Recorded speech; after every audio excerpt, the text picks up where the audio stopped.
Municipal chairman మరియు vice chairman ఎన్నికల సందర్భంగా 17 ఫిబ్రవరి 2026 నాడు పట్టణమంతా 144 సెక్షన్ అమల్లో ఉంటుంది.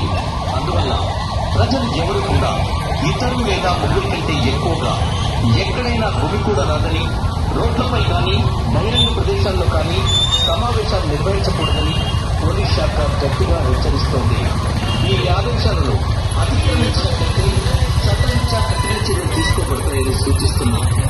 కావున పట్టణ ప్రజలందరూ ఈ విషయాన్ని గమనించి పోలీస్ శాఖ సహకరించవలసిందిగా విజ్ఞప్తి చేస్తున్నాం. ఇది తొర్రూరు పోలీసు వారి అధికారిక హెచ్చరిక. తొర్రూరు పట్టణ ప్రజలకు పోలీస్ శాఖ వారి విజ్ఞప్తి. తొర్రూరు పట్టణ ప్రజలకు తెలిసినది ఏమనగా, మున్సిపల్ చైర్మన్ మరియు వైస్ చైర్మన్ ఎన్నికల సందర్భంగా 17 ఫిబ్రవరి 2026 నాడు పట్టణమంతా 144 సెక్షన్ అమల్లో ఉంటుంది. అందువల్ల ప్రజలు ఎవరు కూడా ఇద్దరు లేదా ముగ్గురి కంటే ఎక్కువగా ఎక్కడైనా గుమికూడరాదని, రోడ్లపై కానీ బహిరంగ ప్రదేశాల్లో కానీ సమావేశాలు నిర్వహించకూడదని పోలీస్ శాఖ గట్టిగా హెచ్చరిస్తోంది. ఈ ఆదేశాలను అతిక్రమించినట్లయితే చట్టరీత్యా కఠిన చర్యలు తీసుకోబడతాయని సూచిస్తున్నాం. కావున పట్టణ ప్రజలందరూ ఈ విషయాన్ని గమనించి పోలీస్ శాఖ సహకరించాలని